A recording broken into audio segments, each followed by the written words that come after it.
Adalah sebuah kesalahan besar jika Anda berpikir bahwa penyakit seperti hipertensi, hiperlipidemia, atau diabetes dapat disembuhkan hanya dengan minum obat. Obat tidak menyembuhkan, melainkan hanya menunda timbulnya komplikasi. Obat adalah solusi sementara, dan pengobatan mendasar harus dilakukan melalui perbaikan gaya hidup. Di antara makanan yang dapat memperbaiki kondisi pembuluh darah, yang terpenting adalah memahami bahwa obat tidak akan pernah bisa menjadi penyembuh untuk penyakit metabolik kronis yang kita sebut sebagai penyakit orang dewasa. Mari kita mulai dari hipertensi. Ketika dikatakan bahwa jantung harus memompa darah dengan kuat untuk menyuplai oksigen ke jaringan, itu berarti pembuluh darah telah menyempit. Dalam kasus pembuluh darah jantung, pembuluh ini adalah yang pertama bercabang tepat di sebelah aorta setelah keluar dari jantung. Artinya, pembuluh darah jantung itu tipis sekaligus merupakan pembuluh darah pertama yang terhubung langsung dengan aorta. Jadi, bayangkan betapa mudahnya pembuluh itu tersumbat atau robek ketika tekanan darah naik. Kenaikan tekanan darah dapat menyebabkan pecahnya pembuluh darah otak, infark miokard, robeknya pembuluh darah jantung, dan robeknya aorta. Oleh karena itu, untuk mencegah komplikasi yang mengancam jiwa seperti itu, tekanan darah memang harus diturunkan. Namun masalahnya adalah kita seringkali secara paksa menurunkan tekanan darah dengan obat hanya untuk menurunkan angka tekanan darah di lengan. Apa yang terjadi jika kita menurunkan tekanan darah dengan obat antihipertensi seperti ini? Kondisi pembuluh darah di bagian perifer justru akan semakin memburuk. Jaringan akan mengalami hipoksia, kekurangan oksigen, yang lebih parah dan kondisinya semakin memburuk. Memang benar, obat harus diminum. Jika tekanan darah tinggi dan tidak minum obat, risiko besar dapat terjadi secara tiba-tiba. Namun, berpikir bahwa Anda telah sembuh hanya karena minum obat adalah sebuah kekeliruan. Penyakit Anda tidak sembuh, melainkan komplikasinya yang ditunda. Hal yang sama berlaku untuk diabetes. Jika kita hanya mengambil tindakan untuk menurunkan kadar gula darah secara paksa, alih-alih mengatasi diabetes secara mandiri dari dalam tubuh, sel-sel di otot akan tetap mempertahankan kondisi resistensi insulin mereka. Gula darah turun, tetapi jaringan tetap tidak bisa memetabolisme gula dengan baik. Dengan demikian, kondisi hipoksia dan asidosis, kelebihan asam pada jaringan akan terus berlanjut, yang pada akhirnya berarti masalahnya tidak teratasi. Obat-obatan tersebut hanya berfungsi untuk menunda komplikasi yang disebabkan oleh gula darah tinggi, seperti komplikasi pembuluh darah perifer, kondisi yang memerlukan cuci darah, kebutaan, kaki diabetik, atau neuropati yang menyebabkan muntah terus-menerus.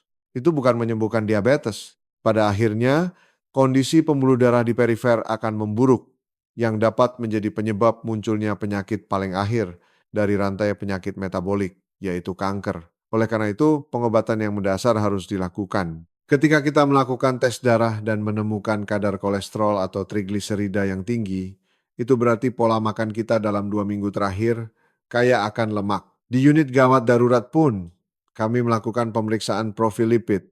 Baru-baru ini, saya melihat sebuah angka yang mengejutkan. Seorang pria berusia pertengahan 30-an memiliki kadar trigliserida yang normalnya adalah 150, setinggi apapun biasanya hanya mencapai 300, 400, atau 500. Jika sudah setinggi itu, kami akan menjelaskan bahwa kondisinya sangat berbahaya dan menyuruhnya untuk segera mengubah gaya hidup. Namun beberapa hari yang lalu, saya melihat angka 5.000. Mungkin jika sudah mencapai 1.000 saja, darah yang diambil akan terlihat sedikit keputihan karena kandungan lemak yang sangat tinggi. Pasien tersebut datang karena sakit kepala, dan saya sudah berkali-kali menasihatinya. Sebenarnya, ini juga merupakan karakteristik lingkungan medis di Indonesia. Jika kadar kolesterol tinggi terdeteksi, prosedur yang benar adalah mengedukasi pasien untuk mengubah pola makan selama 1 minggu hingga 1 bulan, memantau perkembangannya, dan baru menggunakan obat statin penurun kolesterol jika pasien gagal melakukannya atau jika terkonfirmasi memiliki hiperkolesterolemia familial.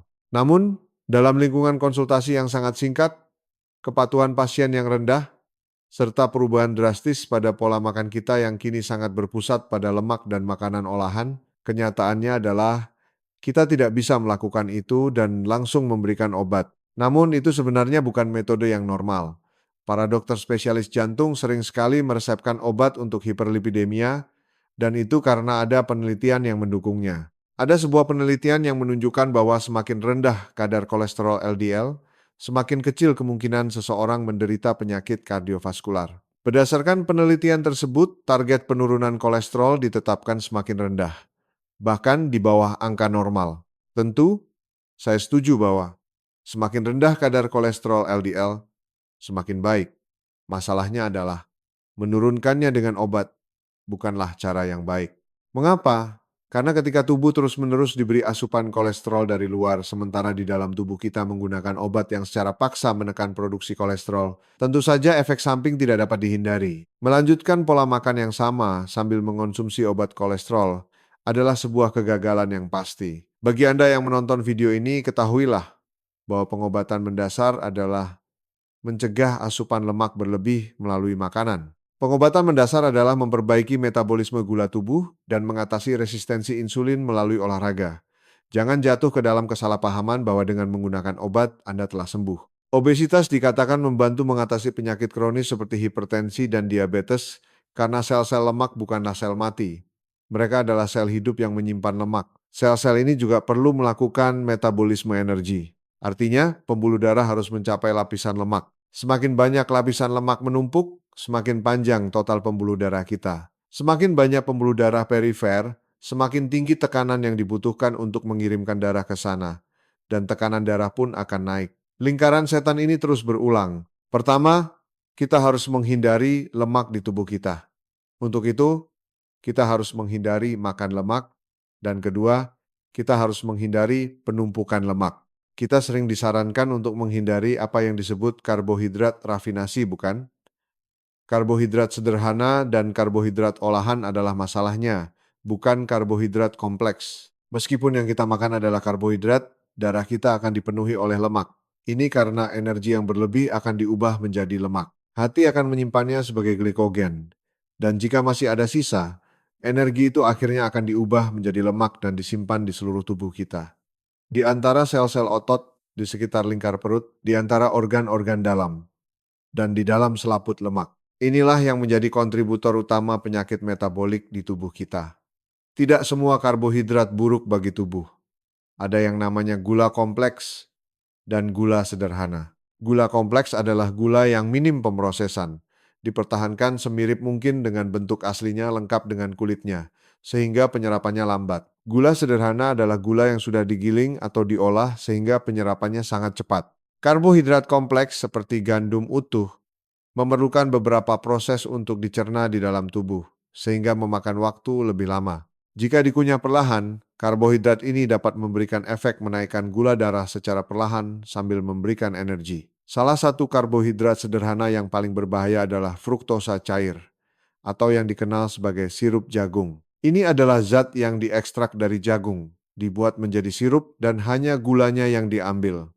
Bayangkan seberapa cepat ini akan menaikkan gula darah Anda. Terlebih lagi bentuknya cair dan penyerapannya sangat cepat. Fruktosa cair ada di hampir semua minuman kemasan. Dan jika kita meminumnya tanpa berpikir seolah-olah itu adalah pengganti air, kita akan menyebabkan lonjakan gula darah yang sangat parah. Jajanan, roti, kue beras, mie, dan minuman manis harus dihindari. Makanan-makanan ini memainkan peran besar dalam menaikkan gula darah yang menyebabkan diabetes dan hiperlipidemia. Di antara penyebab utama kerusakan sirkulasi darah, ada bagian di mana kita harus menghindari lemak yang benar-benar jahat. Salah satunya adalah lemak trans. Lemak trans jauh lebih buruk daripada lemak jenuh. Lemak trans adalah minyak nabati, yang diwakili oleh margarin atau shortening, yang telah ditambahkan hidrogen agar padat pada suhu ruang. Karena harganya murah dan ideal untuk menggoreng makanan, shortening atau margarin sering digunakan, yang berarti lemak trans dapat masuk ke tubuh kita.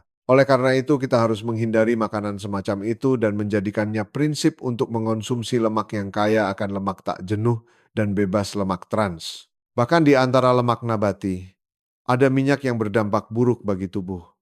Minyak dengan rasio omega 6 yang terlalu tinggi diketahui dapat memicu banyak reaksi peradangan di dalam tubuh. Oleh karena itu, saat memasak di rumah, lebih baik menggunakan minyak jenis lain. Namun, zat apapun jika digoreng pada suhu terlalu tinggi, atau dipanggang langsung di atas api, pasti akan menghasilkan zat karsinogenik. Sebaiknya hindari makanan yang digoreng. Mengonsumsi minyak perila, minyak alpukat, atau apa yang kita sebut sebagai minyak zaitun extra virgin dari perasan pertama, dengan cara ditaburkan sebagai saus salad, adalah cara terbaik yang direkomendasikan untuk mengonsumsi lemak. Bahwa protein itu penting adalah fakta yang cukup benar. Ada ungkapan yang mengatakan semakin tebal paha, semakin kecil kemungkinan terkena diabetes, yang menjadi standar untuk penyakit diabetes. Artinya, semakin banyak sel otot, semakin kecil kemungkinan terjadinya resistensi insulin. Itu memang benar, tetapi itu berlaku dalam konteks metabolisme yang normal. Namun, ada orang-orang yang membentuk tubuh mereka dengan mengonsumsi protein shake untuk menjadi binaragawan. Bagi mereka, ini adalah pengecualian. Hal ini karena protein pasti akan menghasilkan banyak senyawa nitrogen oksida di dalam tubuh, dan ini memiliki dampak buruk.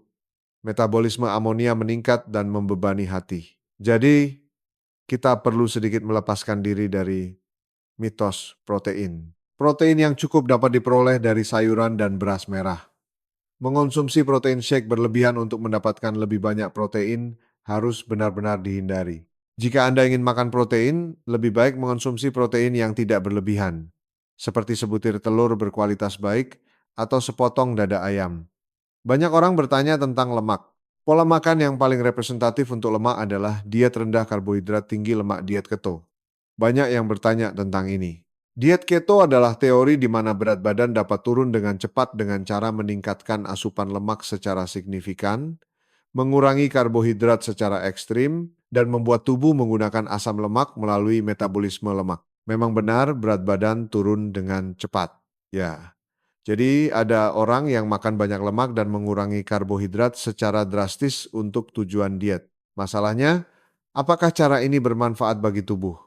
Jawabannya adalah tidak, karena ada bagian-bagian yang tidak fisiologis bagi tubuh, sehingga menimbulkan masalah. Sulit untuk memilih lemak yang baik. Banyak yang menggunakan mentega atau sejenisnya. Saya pernah mencoba menumis sayuran dengan mentega. Saya sendiri pernah harus menjalani diet keto selama sekitar 4 bulan karena suatu kondisi keluarga. Saat menjalani diet keto dan mulai memproduksi keton, saya merasa pusing, mual, dan seperti sedang flu. Ini adalah gejala yang timbul karena kekurangan gula yang parah, yang juga dikenal sebagai keto flu. Kondisi ini sangat menyulitkan. Pertanyaannya, apakah benar memaksakan diri hingga menghasilkan keton dengan diet keton? Meskipun mungkin membantu menurunkan berat badan dalam jangka pendek, metode ini bisa dianggap tidak sesuai untuk fungsi fisiologis normal tubuh. Oleh karena sama, untuk tujuan menormalkan metabolisme tubuh, bukan sekedar menurunkan berat badan. Pola makan yang berpusat pada karbohidrat kompleks dari biji-bijian utuh dan sayuran lebih direkomendasikan. Sebenarnya, diet keto pun selalu menekankan pentingnya lemak baik. Mereka banyak berbicara tentang lemak MCT, yaitu asam lemak rantai sedang, dan lemak baik lainnya. Mereka tidak menyebut makan banyak lemak dari daging sapi atau babi sebagai lemak baik. Mengapa? Karena lemak pada daging juga berfungsi sebagai tempat berkumpulnya zat-zat beracun. Dan daging yang bisa kita temukan sekarang, semuanya memiliki rasio omega 6 yang sangat tinggi, yang merupakan lemak pemicu peradangan di tubuh, jadi tidak perlu sengaja mencari dan memakan lemak tersebut. Tentu saja omega 6 juga merupakan asam lemak tak jenuh yang dibutuhkan tubuh kita. Tetapi jika terlalu berlebihan, ia akan memperburuk reaksi peradangan. Dikatakan bahwa efisiensi terbaik dicapai ketika kita mengonsumsi asam lemak dengan rasio yang seimbang, misalnya omega 3 sekitar 1 dan omega 6 sekitar 2 hingga 4. Saya sudah beberapa kali menyebutkan ini saat membahas daging. Sapi dan babi seharusnya makan rumput agar rasio omega 3 dan omega 6 mereka menjadi yang terbaik. Namun, pakan biji-bijian yang kita berikan sekarang menyebabkan rasio omega 3:6 mereka menjadi sangat tinggi. Karena alasan inilah daging yang bisa kita makan sekarang dianggap tidak baik. Jika harus mengonsumsi lemak dari daging, kita seharusnya makan lemak dari daging hewan yang benar-benar dibesarkan di padang rumput bersih dan makan rumput. Kenyataannya, dalam lingkungan peternakan industrial kita saat ini, sulit untuk menemukan daging seperti itu. Kita sudah terbiasa dengan cita rasa daging yang berlemak banyak, menyukai samgyeopsal, dan daging sapi kelas A++. Oleh karena itu, kita tidak begitu suka mengonsumsi daging rendah lemak. Namun, jika ingin mengonsumsi daging, salah satu caranya adalah dengan memilih bagian yang secara alami memiliki sedikit lemak daripada yang banyak lemak. Cara lainnya adalah memilih daging kelas 3, di mana lemak tidak terlalu banyak tersebar di antara otot. Jangan mencari daging kelas A++ atau sejenisnya. Itu sama saja seperti membayar untuk makan daging yang tidak baik, meskipun rasanya lezat di mulut. Untuk babi, bagian paha depan dan paha belakang adalah bagian yang memiliki sedikit lemak di antara otot. Anda bisa memanfaatkan bagian ini. Jangan terlalu menyukai samgyeopsal saja. Di antara makanan yang dapat memperbaiki kondisi pembuluh darah, yang terpenting adalah lemak baik. Lemak baik adalah lemak yang kaya akan omega, 3 di antara asam lemak tak jenuh. Lemak jenuh, seperti yang membeku pada suhu ruang, sebaiknya dihindari sebisa mungkin. Di antara lemak tak jenuh, ada tanaman yang sangat berguna yang dapat menyediakan banyak omega 3. Itulah biji perila. Biji perila adalah tanaman istimewa dengan rasio omega 3 yang tinggi yang bisa kita temukan dengan mudah. Minyak perila dibuat dengan sekali perasan, jadi harus dikonsumsi dengan cepat. Prinsipnya adalah mengonsumsi minyak perila dalam waktu 1 bulan setelah dibuat. Lebih baik lagi jika dikonsumsi dalam bentuk biji utuh. Namun, jangan sampai kita mengonsumsinya dengan cara menaburkan gula dan membuatnya seperti manisan tradisional yang terlalu manis. Saya merekomendasikan untuk mencuci biji perila utuh dengan ringan di air dan menambahkannya ke dalam nasi saat memasak. Melakukan oil pulling dengan minyak perila juga merupakan cara yang baik untuk mengonsumsi omega 3 sekaligus memperbaiki ekosistem di dalam mulut. Jika saya sebutkan makanan kaya omega 3 dari sumber nabati, di antaranya adalah biji perila utuh, biji rami flaxseed, kacang-kacangan seperti kenari dan kacang pinus, serta alpukat yang juga merupakan sumber minyak nabati dengan kandungan asam lemak tak jenuh yang sangat baik. Manfaatkan keempat bahan ini dengan baik. Olahraga juga sangat penting. Olahraga tidak hanya berfungsi untuk membakar kalori. Jika kita mencoba mendapatkan efek diet hanya dari pembakaran kalori melalui olahraga, kita akan menyadari bahwa kita perlu melakukan olahraga dalam jumlah yang sangat banyak. Misalnya, berlari sangat cepat selama 30 menit mungkin baru membakar kalori setara dengan semangkuk nasi. Jika Anda berpikir berolahraga hanya untuk mengurangi kalori secara 1:1 seperti itu, Anda mungkin akan kehilangan semangat untuk berolahraga. Namun, tujuan olahraga bukan hanya untuk diet. Efek yang jauh lebih besar adalah memasukkan banyak oksigen ke dalam tubuh kita dan meningkatkan aliran darah hingga ke ujung sel.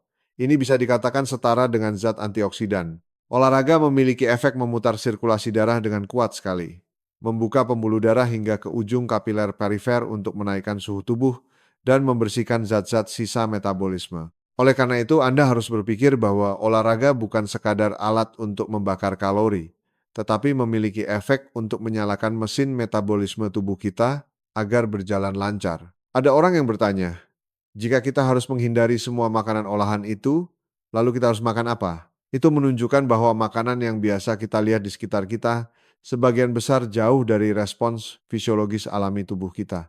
Jadi pertama-tama, hindari makan di luar. Makanan di luar cenderung mengandung banyak gula dan dibuat dengan rasa manis dan asin yang kuat agar kita makan lebih banyak. Hindari makan di luar itu sendiri. Bagi para pekerja kantoran, saya merekomendasikan untuk menghindari makan bersama rekan kerja dan mencoba membawa bekal untuk setidaknya 1 kali makan. Dengan cara ini, Anda bisa menikmati 1 kali makan yang baik, dan jika terpaksa harus makan makanan yang kurang baik karena kehidupan sosial, dampaknya bisa diminimalkan. Gunakan nasi dari biji-bijian utuh seperti nasi merah, selalu sediakan sayuran hijau di samping makanan Anda, dan pastikan untuk makan sekitar 6 hingga 7 lembar sayuran. Sayuran yang direbus atau dikukus tentu baik, tetapi mengonsumsi sayuran mentah yang dicampur dengan minyak perila atau saus lainnya juga merupakan cara yang baik. Pilihlah daging berkualitas baik dan manfaatkan bahan-bahan ini. Itulah meja makan terbaik untuk kesehatan Anda.